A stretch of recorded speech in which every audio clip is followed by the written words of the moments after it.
La historia que vas a escuchar hoy nos lleva hasta por Sudáfrica, a un lugar donde los secretos, el dolor y la magia negra se mezclan desde hace generaciones. Es el testimonio desgarrador de una mujer a la que llamaremos por Sofía. Una mujer que vivió un verdadero infierno y que por desesperación, por venganza y por ignorancia, terminó dejando a su esposo por ciego. Esta es su historia, tal como ella nos la contó. Soy una mujer africana y durante muchos años solo conocí el miedo. Mi esposo al principio parecía un hombre normal, pero solo unos meses después de nuestro matrimonio vi su verdadero rostro. Me gritaba por cualquier cosa. Luego comenzaron los insultos y después los insultos se convirtieron en golpes. Vivía en una casa donde cada sonido de pasos me hacía temblar. Casi no dormía. Comía en silencio, vigilando cada uno de sus movimientos. Y lo que más me dolía eran sus infidelidades. A veces llegaba tarde, con el olor de otras mujeres en su ropa. Ni siquiera intentaba ocultarlo. Y si me atrevía a preguntarle dónde había estado, se volvía violento. Durante 2 años soporté todo eso. No sabía cómo irme. No tenía apoyo, ni dinero, ni familia cercana a mi alrededor. Estaba sola, y él lo sabía. Me decía a mí misma que mi vida ya estaba escrita, que estaba condenada a sufrir hasta el final. Todo cambió por 2017, un año que nunca olvidaré. Ese día salí temprano por la mañana para ir al mercado. No tenía realmente una razón especial para ir, solo necesitaba salir de la casa, respirar un poco. Cuando vives con miedo todos los días, incluso el sonido del viento puede convertirse en una excusa para huir unos minutos. El mercado estaba como siempre, ruidoso, lleno de vida, con olores a pescado, especias y frutas frescas. Pero a pesar de todo ese movimiento, yo me sentía sola, muy sola. Fue allí cuando la vi, una mujer mayor, sentada en un pequeño taburete de madera, frente a una mesa cubierta de hojas secas, botellas extrañas y pequeños sobres de polvos. La gente a su alrededor la miraba con respeto y a veces incluso con miedo. Decían que ella curaba enfermedades que los médicos no podían explicar, que aconsejaba a las parejas, que calmaba a los niños atormentados por malos sueños. Muchos decían que hacía milagros, pero otros murmuraban que trabajaba con fuerzas más oscuras, que no solo tenía remedios, sino también secretos que pocos se atrevían a pedir. Yo no había venido por eso, no buscaba pociones ni magia. Solo quería hablar, contar mi dolor a alguien que no se burlara de mí, alguien que simplemente me escuchara. Así que, sin pensarlo demasiado, me acerqué a ella. Ella me miró fijamente, una mirada profunda, casi como si pudiera leer dentro de mí. Y antes de que yo abriera la boca, me dijo: «Tú llevas mucho dolor encima».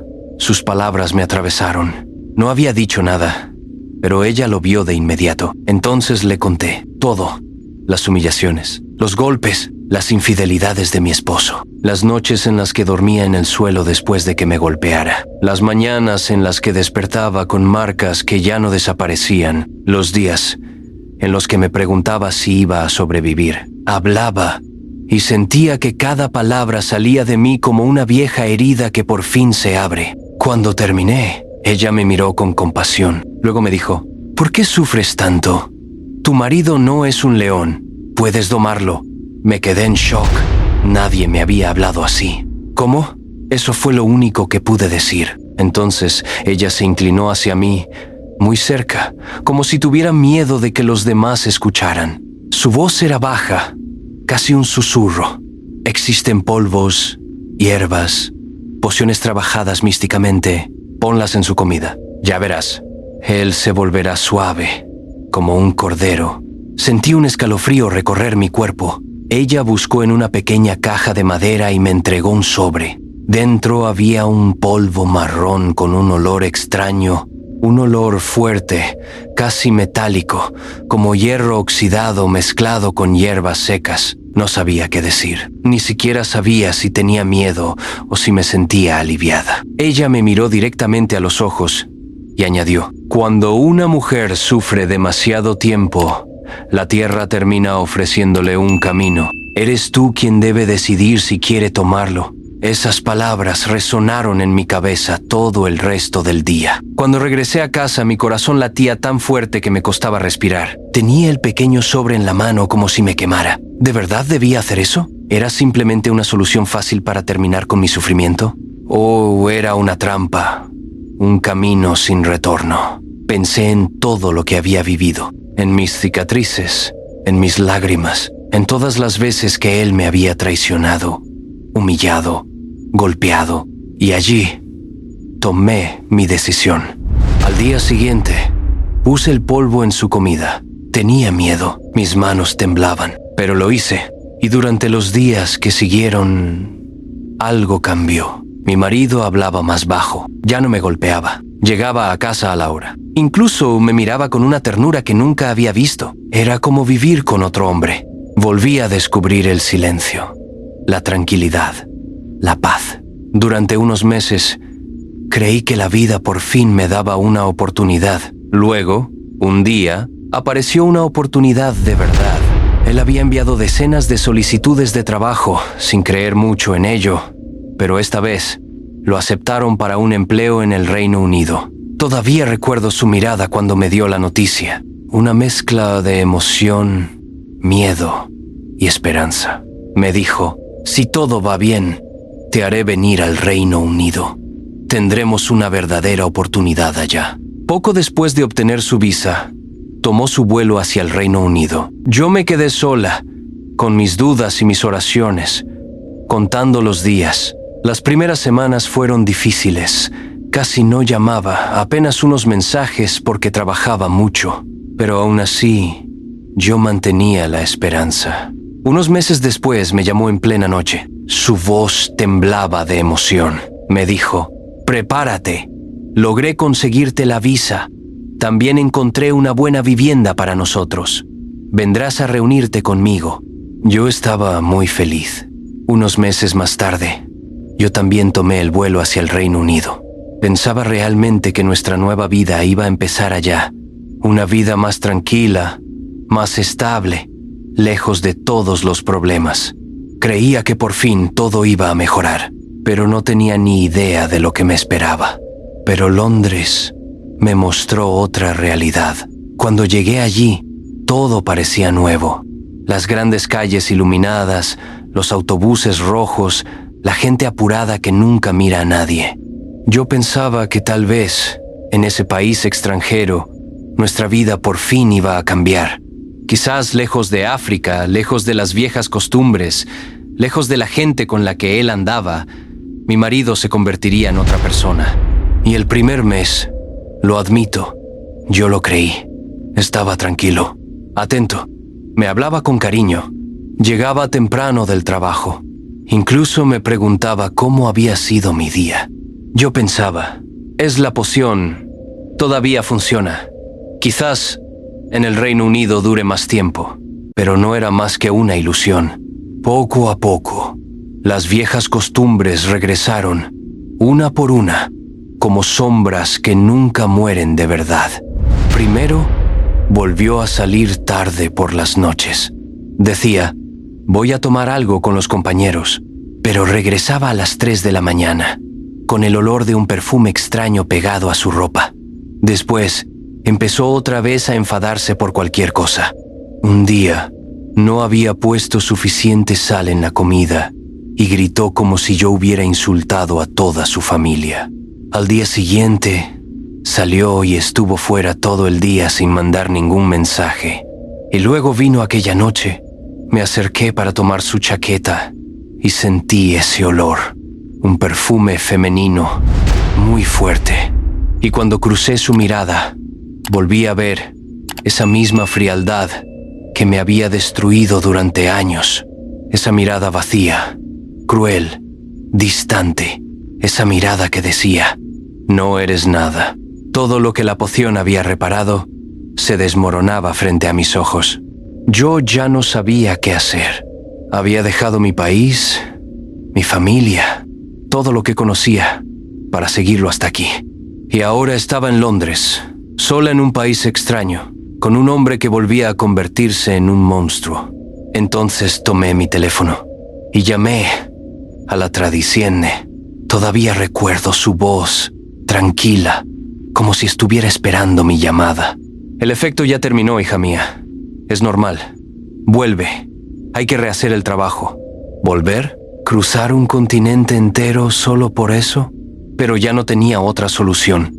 Después de 10 meses con mi marido, inventé unas excusas para pedir unas semanas de permiso y visitar a mi familia. Él no se negó, incluso me compró el billete. Creo que eso le daba la oportunidad de disfrutar bien de sus infidelidades. Y así, regresé a Sudáfrica. Después de pasar un tiempo con mi familia, fui a ver a la Tradizione. Y ella me dijo, hoy no iremos a mi casa. El trabajo debe hacerse en otro lugar. Le pregunté dónde. Ella solo me respondió, sígueme. Caminamos durante mucho tiempo por senderos polvorientos, entre árboles retorcidos por el viento y por lugares donde ni el sol parecía querer entrar, hasta que llegamos al cementerio. Un cementerio viejo, casi abandonado. Las tumbas estaban cubiertas de musgo, de polvo, algunas incluso estaban agrietadas. No había nadie, solo el viento, que pasaba entre las piedras como un susurro, me llevó hacia una tumba aislada, lejos de las demás. La piedra era antigua, casi borrada. Apenas se alcanzaba a ver un nombre. La atmósfera era pesada. El viento era helado, aunque estábamos en plena tarde. La Tradizione se volvió hacia mí y me dijo con una voz grave, aquí descansa una gran curandera, una mujer poderosa, pero también una bruja. Sentí un escalofrío recorrer todo mi cuerpo. Esta mujer murió con sus secretos, pero su energía aún está aquí. Y vamos a usar su fuerza. Mi corazón se apretó. Tenía miedo, un miedo que nunca había sentido antes. Pero la seguí. Ella me dio un papel y me dijo, escribe el nombre de tu marido. Mis manos temblaban mientras escribía. La Tradizione sacó un pequeño frasco con un líquido negro, denso, casi pegajoso. Lo vertió sobre el papel. El olor era tan fuerte que tuve que girar la cabeza. Entonces empezó el ritual. Un ritual que nunca olvidaré. Ella cantaba en una lengua antigua, a veces suavemente, a veces con fuerza. Las palabras sonaban como olas. Empecé a sentir un viento ligero soplar a nuestro alrededor. Las hojas en el suelo se movían solas. En un momento, creí escuchar un gemido salir de la tierra, como si alguien llorara debajo de la tumba. No sé si era mi imaginación, pero en ese instante sentí que no estábamos solas. Escuché murmullos extraños, pero de repente todo se detuvo. El viento, el ruido, incluso los pájaros alrededor parecieron callarse. La Tradizione se volvió hacia mí, con el rostro serio, casi cansado. Me dio un pequeño frasco y dijo, este es más fuerte, mucho más fuerte. Me miró fijamente a los ojos, como si quisiera advertirme de que lo que yo tenía en las manos no era un simple remedio, sino algo peligroso, poderoso, definitivo. Cuando regreses al Reino Unido, pon un poco en su comida, pero ten cuidado. Este trabajo tiene un precio. No entendí esas palabras. No todavía, pero las iba a entender más tarde, mucho más tarde. Cuando regresé al Reino Unido, empecé de nuevo. Al principio, todo parecía normal. Había guardado la pequeña poción en el fondo de mi armario, como si quisiera convencerme de que ya no iba a tocarla. Pero cada vez que recordaba las palabras de la Tradizione, lo que había hecho en el cementerio, una pequeña voz me decía, tienes que continuar, si no, todo volverá a ser como antes. Así que comencé despacio. Una cucharadita en su té de la mañana, otra en la salsa de la cena, y a veces, cuando tenía sed, ponía un pequeño pellizco en su vaso de agua. Nadie podía notar nada. La poción no tenía ni sabor ni color. Yo misma sentía que estaba cometiendo un acto invisible, como si cambiara su destino con un gesto simple. Al principio él no parecía diferente. Iba al trabajo, veía televisión, hablaba como siempre. Lo único que noté es que estaba cansado. pero me decía que no era nada. Todo el mundo está cansado en Londres. Luego las cosas empezaron a cambiar. Comenzó a quejarse de pequeñas migrañas. Nada alarmante, solo dolores detrás de los ojos. Después, empezó a perder el equilibrio. Decía que la luz le hacía daño. A veces, se quedaba sentado en la oscuridad durante horas. Yo fingía no entender. Luego, los síntomas se volvieron más preocupantes. Ya no distinguía bien las formas. Ponía su mano frente a su rostro y decía que solo veía una sombra. A veces caminaba por la casa buscando las paredes con los dedos. Y entonces, llegó la noche en la que todo cambió. Estábamos en la sala. Yo preparaba la cena. De repente escuché un ruido fuerte, como un cuerpo cayendo pesadamente sobre el suelo. Cuando corrí, lo encontré en el suelo, tenso, respirando con dificultad. ¡Levántate! ¿Qué pasa?, le grité, pero no respondía. Sus ojos estaban abiertos, pero perdidos en el vacío. El pánico me invadió. Tomé mi teléfono. Mis manos temblaban tanto que casi se me cayó. Los servicios de emergencia llegaron en pocos minutos, pero para mí fue una eternidad. En el hospital lo examinaron, hicieron pruebas, escáneres, análisis. Los médicos hablaban entre ellos, movían la cabeza, tomaban notas, repetían los exámenes. Al final, diagnosticaron una grave enfermedad en los ojos. Nada podía explicar lo que le estaba ocurriendo. Era como si su cuerpo se apagara lentamente, sin ninguna razón médica. Cuando salió del hospital, unos meses después, se había vuelto por ciego, totalmente y para siempre. Él agarraba mi mano para caminar. Yo, que antes temblaba frente a él, ahora era él quien dependía de mí para cada paso. Y mientras lo guiaba fuera del edificio, un escalofrío recorrió todo mi cuerpo. Ese día, su mundo cayó en la oscuridad y el mío comenzó a transformarse. A partir de ahí, él dependía completamente de mí. El día en que perdió la vista, todo su mundo se derrumbó, y sin que yo me diera cuenta, el mío se llenó de una mezcla extraña de responsabilidad y de poder. Yo controlaba todo. Su teléfono estaba en mis manos. Era yo quien leía sus mensajes, quien decidía a quién respondía, quien elegía lo que debía decir. Yo filtraba sus llamadas, borraba contactos, alejaba a ciertas personas de su vida sin que él lo notara. Sus desplazamientos también dependían de mí. Si quería ir a la tienda, yo lo guiaba. Si quería ir a casa de un amigo, siempre encontraba una excusa para impedirlo. Y hasta para salir a caminar, tenía que esperar a que yo tuviera tiempo, o mejor dicho, a que yo tuviera ganas. Poco a poco, empecé a controlar sus días, sus noches, sus pensamientos, su realidad. Él vivía en una especie de jaula invisible, una jaula que solo yo podía abrir o cerrar. Y él aceptaba todo, no porque estuviera de acuerdo, sino porque ya no tenía otra opción. Cuando encontré un trabajo, contraté a alguien para que lo cuidara mientras yo estaba trabajando. Un trabajo que nunca habría podido conseguir si todavía hubiera estado bajo su antigua influencia. Salía cuando quería. Regresaba a cualquier hora. Vivía como si mi vida por fin estuviera empezando de nuevo. Y a veces, llevaba a hombres a la casa. Sabía que él los escuchaba. Sabía que entendía todo lo que pasaba a su alrededor. Sabía que cada risa, cada susurro, cada puerta que se cerraba lo hería. Pero no decía nada. No podía decir nada. Se quedaba ahí, sentado, inmóvil, encerrado en su silencio y en su oscuridad. Yo pensaba que había ganado, que el destino se estaba vengando por mí, que la vida me estaba haciendo justicia después de todos los años en los que lloré en secreto, en los que escondí mis cicatrices. Me decía que por fin había recuperado el control, que ese poder era mío, que había invertido los roles.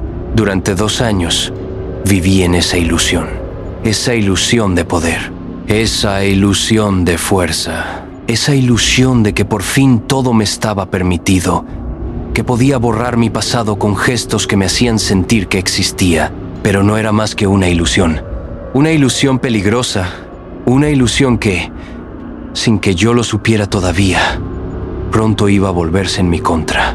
Pero un día empecé a sentir un dolor en el vientre. Al principio no era casi nada, una pequeña molestia, como una puntada ligera, un malestar pasajero que pensé que era por el cansancio, el estrés, el frío, en fin, por la vida. Pero los días pasaron y ese dolor se volvió más insistente. Volvía por la mañana, volvía por la noche, como una sombra que se pega a ti y se niega a irse. Luego empezó a intensificarse. Comenzó a impedirme caminar con normalidad. Ponía una mano en mi vientre, haciendo una mueca, tratando de esconder mi dolor para no llamar la atención. Por la noche me volteaba de un lado a otro.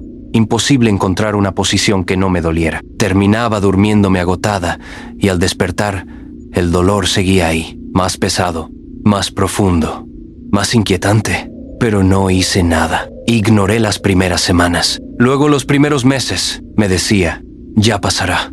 No es nada. No tengo tiempo de ir al hospital. Y además, en el fondo, tenía miedo.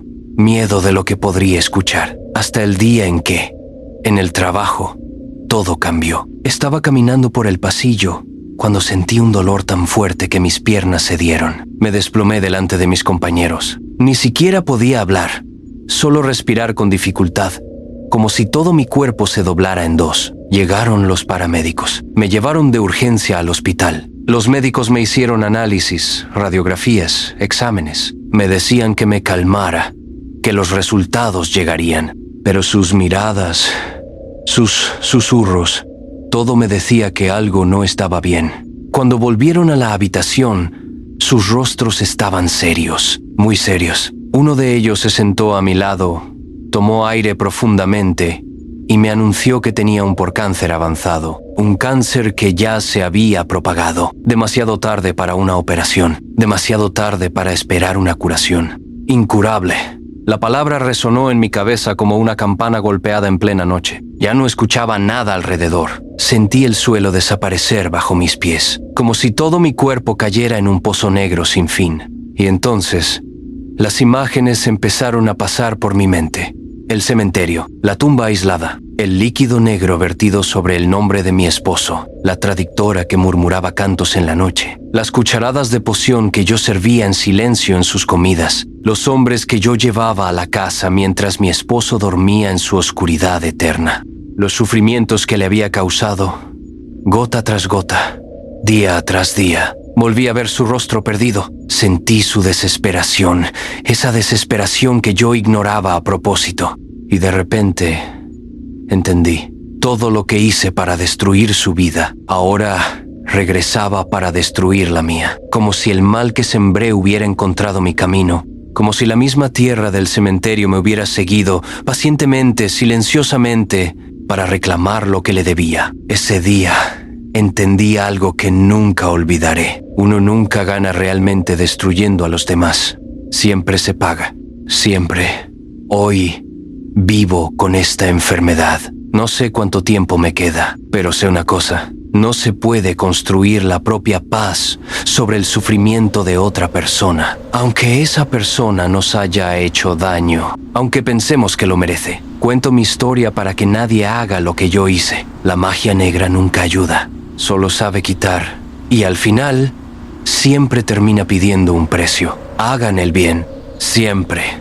Porque todo, absolutamente todo, se paga en esta tierra.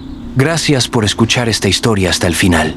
Cuéntenos en los comentarios qué piensan y nos vemos muy pronto en un nuevo video.